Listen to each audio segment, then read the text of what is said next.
Welcome to the STARS program, seniors taking active roles in society. And now, here's your host, Anita Finley. So I've got him back again. And you probably remember, if you listened to Russel Lazega, he wrote a book called Managing BUBBIE. And I adored this book. I mean, I have to tell you, it was hysterical the way that he made believe he was really talking to his grandmother, but it was a story that had a lot of content, all about what happens in the war in Poland. But he is Russell's quite a character. And I was in tears some of the time, and it was laughter. It was really well done. So what would happen to an author like this? Well, he's not satisfied with just selling this book. He wanted to take it cut above. So I'm going to let Russell tell you, what are you doing now, Russell? Oh, man, I got 3 jobs. I'm doing a little bit of everything these days, Anita. The book definitely took off. It wound up winning close to 20 Indie Awards. And so I decided I needed to try to launch an audiobook. Actually, the story behind the audiobook was kind of funny. I was doing a signing, and this is a story about my grandmother who was a Holocaust survivor. And it shares 2 stories. The stories, incredible stories of her escape during the war, but also some hilarious family stories of how you manage an unmanageable person, someone who survived the impossible by refusing to do what they're told. And I set that story in Miami Beach with our family in the 1980s. And so I'd been going around touring and doing the synagogue circuit and promoting the book. And I went to a large synagogue down in Miami, and I had a great crowd. It was maybe 40 or 50 people, and they were cheering, they were asking questions, and it was just fantastic. And at the end of it, I had only sold 4 books. And so I was chalking up an old lawyer there and asked him, I said, so how'd you like the show? What? The show? Yeah. It was good. Really? Everybody liked it? Yeah, the best we've seen all year. I said, well, how come I only sold 3 books or 4 books? Books? We don't see. And so the light bulb went on. Yes. Audiobook. And so I started working on an audiobook, and one thing led to another, and it got the interest of some people in Hollywood who said, go big or don't go, or something to that effect. And so I reached out.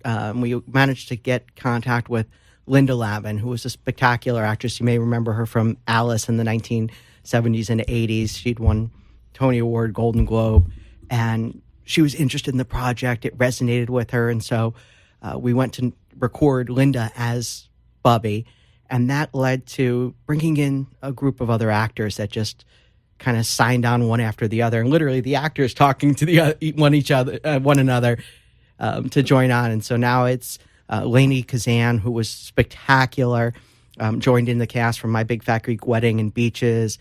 Judy Tenuta, who was a Grammy-nominated comic that actually took on a dramatic role just almost by accident. We need to fill this role. And she threw herself out there and said, well, I can do it. And we all looked and said, drama. And she said, yeah. And there wasn't a dry eye in the house. And so it's building. A number of other actors are joining in. And hopefully by the end of July, it looks like we'll have a celebrity cast audiobook with all those crazy, loud, boisterous Jewish voices coming through true to life, sounds and everything. Well, I have to just say that when I read your book, I heard those voices, even though, it's reading. But then when I met you, of course, you have a great way to imitate, whether it was BUBBIE or whoever it was. And I don't know where you get that from, but that really was great. So I had said to you, when you finished it, you said something about, well, you want to make it in a movie or something. And I said, you could do it. And I'm just curious that these people all Jewish that you're having? I forget, because they just actors, know it other ways. Yes. The actors, no, not all of them are. Judy is not, but most are actually Jewish, and some people I didn't even know were Jewish. Ethan Smith, who's writing the screenplay and doing some tremendous amount of production work for this project, is Jewish. I never knew it. Well, the reason I asked you is because I lived with grandparents, one of whom was my grandmother. She was very much that. She spoke like that. I remember she lived on Miami Beach. I told you I grew up on Miami Beach, and she would even. I was very young, and I would go to the store with her, and she embarrassed me terribly because she'd go to a grocery store, and when they would give her some food, she'd want to negotiate it. She'd always say she'd want to, no, it's too expensive. I have to have it cheaper. I wanted to hide because my grandmother had all these same traits. But she really was, she had a lot of the same accents. And so, of course, nowadays, we're not finding people that come here with that accent, at least a lot of the older Jewish people. It's from before. Don't you find that more so? This is more than anything. It's almost like a goodbye kiss to an incredible generation. I wanted people to have a seat at the brunch table. And I said it at brunch for a reason, is I wanted you to just walk in and say, that's my family. Even if you're not Jewish, I'm getting emails from Chinese people, from Russians, from Cubans saying, that's my mother. She won't, or my grandmother. She won't listen to anything. But this particular accent, this story, it's dying. The Yiddish accent, that Yiddish voice. You talked about your grandmother negotiating. Mine was she would try to marry me off at the bakery. Listen, I got that grandson for you. You look like a nice girl. You're Jewish, right? I got some. He's a lawyer. And so, that you're era, so good. I love that when you did, you had me in stitches. Thank you. are great when you do that. I think it got beat into my head over the years. It's true, but that's one thing I do want to say. When I read the book, it was the grandmother wanted all the information that she had put into a book. And you first start reading, this is not a book. It's a grandmother just wanting to put in her whole life. And you said that it was for 10 years. You stuck with it. You said, oh, come on, grandmother, I'm not doing it. And then when the light bulb went off and you finally decided to do it, and I almost was sorry she wasn't around anymore to see it. Well, she knew I was writing it eventually, but it kind of started. I remember being in the hospital. She had, I don't know, her 4th or 5th or 8th heart attack. Who knows? But she survived incredible things. And we're sitting there in the hospital room, and Oprah Winfrey's on the TV. And she looks at me and she says, what's the matter with her? Like, what do you mean, Bubby? She got a nice man. I seen on the television, he writes books. They make a lot of money, these book writers. She wouldn't even have to work no more if she married him. And she looks to me and she says, I want you should write my stories. We make $1 million from these stories. But I survive in my life.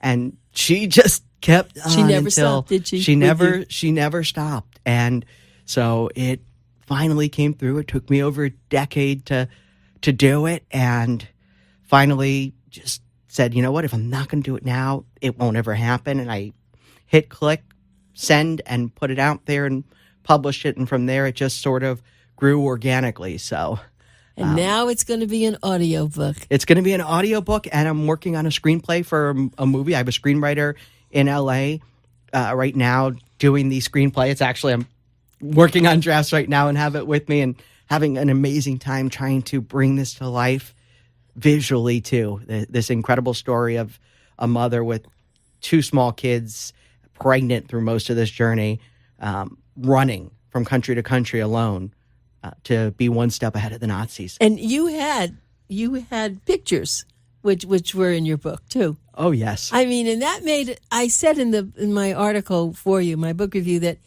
a lot of those people could have been my relatives. Everybody seemed to look the same at that time. They probably weren't, but why is that? It was, you know what? And the cameras? Pictures just were something more special. Nowadays, everybody's Instagram and Facebook, and Lord knows what kind of pictures we put out there on the internet. But for my grandmother, she had pictures covering every inch of her wall, her family. Just wherever she could tape them, nail them, she did. I remember my aunt, my grandmother's daughter, became a really successful art dealer. And so they brought her one day a signed Picasso lithograph. They took down one of her pressboard photo collages that she made herself and stuck Picasso over the couch, nicely centered and beautiful lighting on it. A week later, I come to her house. Picasso's in the closet, and my bar mitzvah pictures are back up on the wall.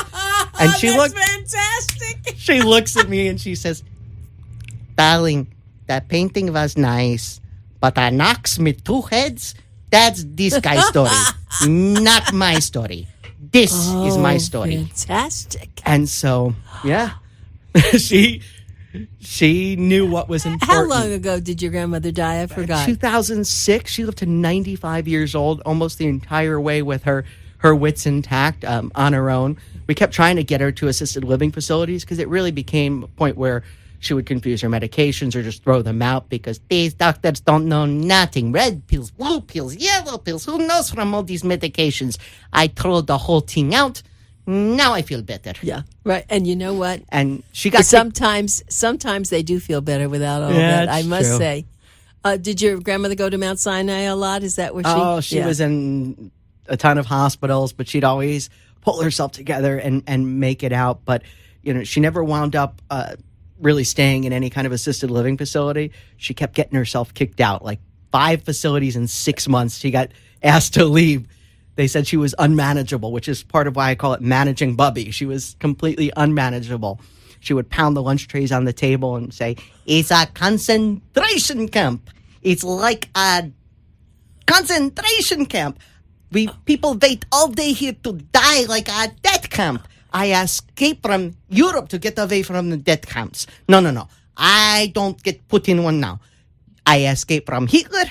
I can escape from here." And she would break out, and we'd get calls to meet the facility administrator saying, "Look, we don't know what to do with Mrs. Lazega, and I don't think this is the right place for her." And I think she always knew the right place for her, which is wherever she darn well pleased. She wanted to be in her own little house, probably. In her own apartment, yes, in the not-so-great part of town, pushing a shopping cart down the road to wherever she was heading. And did you ever? You probably never met her mother, but you knew about her mother. No, yeah, I never met her mother. She told me a lot of stories. I mean, she came from an awful place. She was born in Lodz, Poland, which at that time was just a horrendous place to be living if you were Jewish, with the anti-Semitism and pogroms. And her family were theater people, and so my grandfather, she says, he was a Korczak, a hustler. He looked like Ronald Reagan. He was good looking. And she always thought Reagan was her long-lost half-brother because her parents actually came to America for a while and then had the not-so-good idea to actually go back to Poland. But for the most part, her mother was raising her on her own. And at one point when my great-grandfather had left, he was a womanizer, like she said, and left with another woman.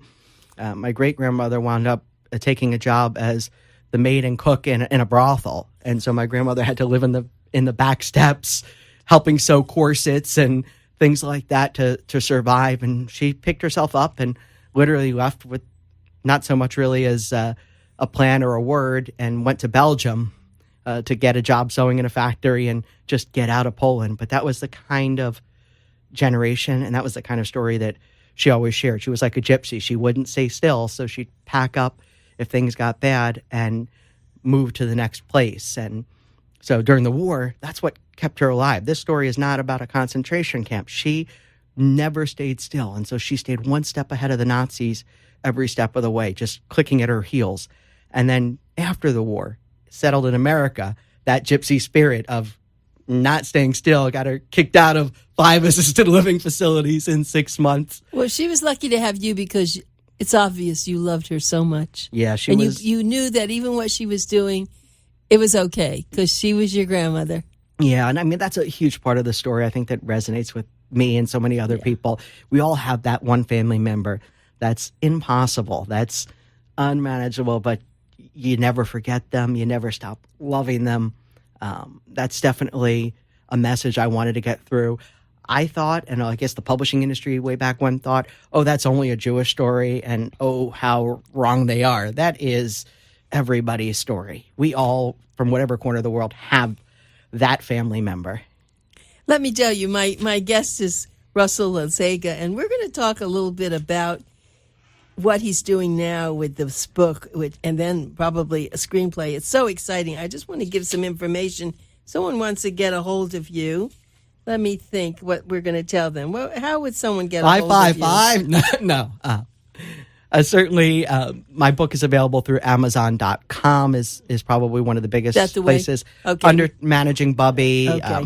There are also a number of other book retailers that are carrying it, PJ Books in the West Coast, and a number of other outlets, BarnesandNoble.com also. Okay, well, let's just make sure. Managing BUBBIE, you will not be sorry that you bought this book. And now, of course, with an audiobook coming, you really should read the first book. And then, now the audiobook is not going to be exactly like this, is it? It's going to be exactly the same? Well, the audiobook is going to tell the story, but we're adding a lot more. Right. Besides the just unbelievable cast of characters to bring this to life. And I went sort of old school radio. You remember when they had the sound effects? Oh, yes, you can have sound effects. I'm having a little bit of every. I want to throw back to just a better generation when entertainment was a lot more work because you only had the medium you have. And so I've added music. I'm even going to sing a bit at the end. And a few surprises, including outtakes and things of that sort, to really give the reader and the viewer something more than just the book. A little bit of behind the scenes, a little bit of the flavor of what it took to make the audiobook production. And I really feel that people are just going to be thrilled with what we're doing. Something I should tell you that ever since your book, I don't know if it's because people have been reading Boomer Times and they saw that, but I've had a lot more people sending me books to review from the Holocaust, people who've been in the Holocaust. We just finished one. As a matter of fact, it was very beautiful. It was a very small book, and it was from the man himself, George Freshman, and he lives in, I believe, in Hollywood. And, of course, I wanted him to come up, and he said, I can't come on the radio and talk about it. He says, I can't talk about it. Will you just read from my book? Mm-hmm. And that was very, very interesting about him. And he lives a very happy life now. But the cover of the book shows him as a very thin, almost emaciated person in those horrible striped, clothing that the Nazis gave him. Then I have another one that's coming up. It's the book of the month, I think, next month. And a woman in Aventura really took to this lady who wanted to tell her story. And so she wrote it together with her. And that's going a lot of places. So all of a sudden, and now I have a couple of more. I just can't do all of them this way. I do the best I can.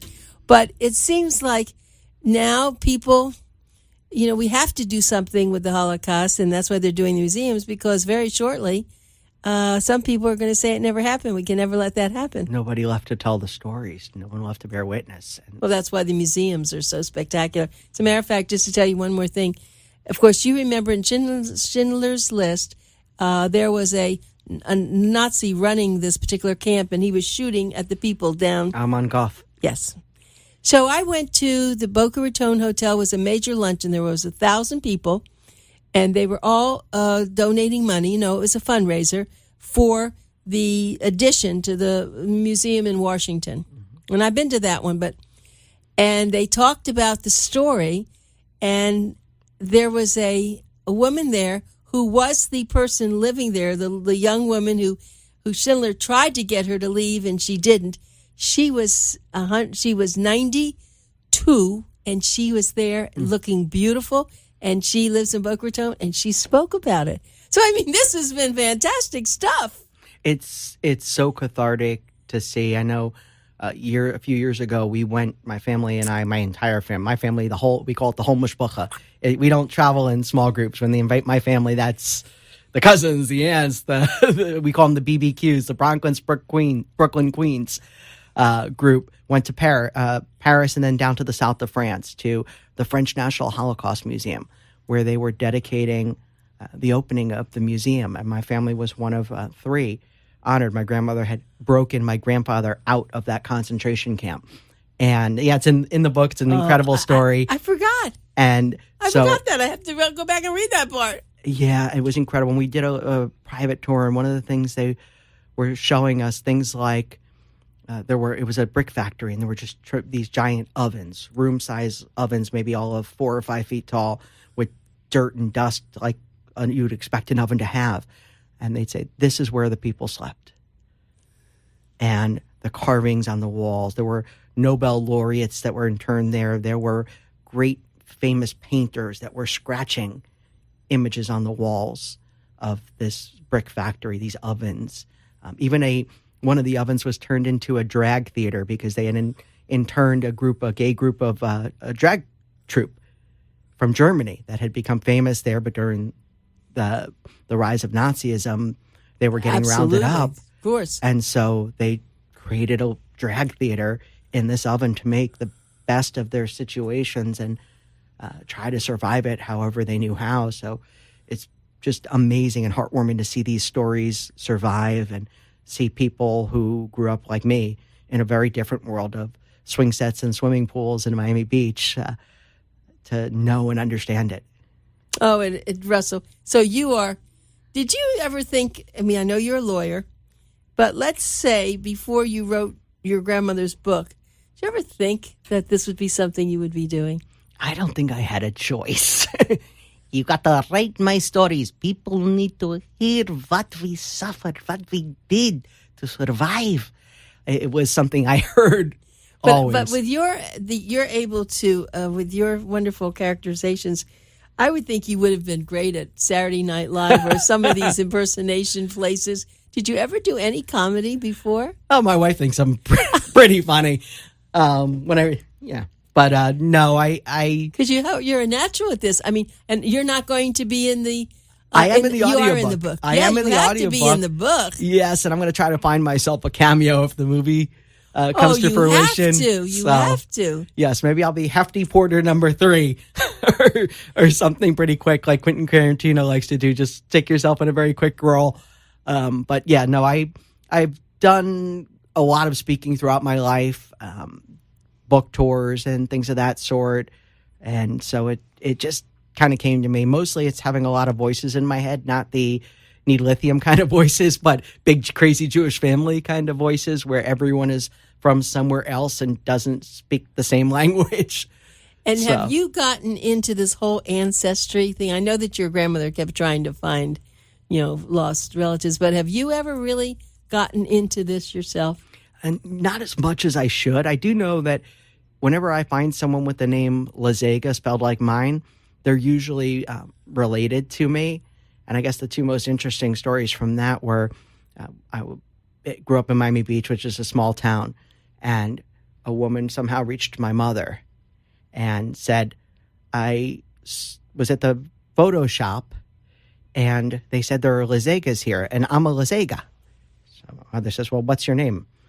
My mother is Barbara Lazega. And she says, Barbara Lazega. She says, no, you're not. I'm Barbara Lazega. And it turned out that her husband was a long-lost cousin of my father's. And so we wound up connecting with them in Belgium. And even through an internet search at one point, I found a picture, and it said, S. Lazega with Pope John Paul II, childhood friends reunite, or something to that effect, that Pope John Paul grew up in a Jewish neighborhood and played soccer in Poland and played soccer with the Jewish kids. This is not possible. And one of the most beautiful things that story told was for Jews, he's just incredibly special, especially people from Poland who knew him, because the first thing that he would ask or say is, what's your name? Rosenkreuz. You're Mira and related to these people? Yes. How are they doing? Did they survive? How did they make it? He remembered people, asked always who survived, who didn't, how they were doing, that this was his community. These were his people, just like his own family. And so see, something that like that never came out. We didn't, you don't hear about this, though. Yeah, it was incredible to see. They said, it was just accounts from people who grew up with him and said it was so special to meet him, mostly because of how personal he was, that he remembered, oh, your mother was, the baker over on that street. How did she do? Did she survive? Who survived? How is this person and that person? An unbelievable man and an unbelievable story, and just interesting to see that connection, and then find that that was, I believe, a brother of my great-grandfather. So yeah, you're going to have to really do some stuff. I have a cousin who lives in actually North Miami Beach, and She hasn't stopped, and the last name was she's even taken my family's last name. She's finding people all over the world. We're from Hungary, and she's found more people, and then they go search. They meet up and they search them out, and so there's something to this. Especially Lazega is an unusual name. It is, and so it's not the same as if it was Goldsmith or something more common, Jones Cohen or something, or what have Cohen. you. So you're going to find a lot. There aren't that many, but when we find them, they typically are connected to my family. I'm still trying to get the connection from S. Lazega, but I believe he was a great-grandfather's brother is what we were able to guess. You'll be very interested in a movie I just reviewed. So they send me movies from out in California, and it's called Remember. Have you heard this yet? No. Oh, you don't. You do not want to miss this. It's the most poignant but very interesting story. I'm not going to tell you, but please, I think it was playing somewhere else, but you go online. I'm trying to remember now. I just did a review for the June issues just coming out. It was, and I see him so clearly. He's a famous actor who plays the main character, but it is about, and I'll just tell you this little thing. I won't tell you what happens, but there was a man in a nursing home, had some dementia, and another man in a nursing home. They became friends, and he was in a wheelchair. And he and the other friend decided that there was this particular man who was a Nazi had to be found. And he sent this elder man all around different places to find him. And he bought a Glock, one of those guns. Mm-hmm.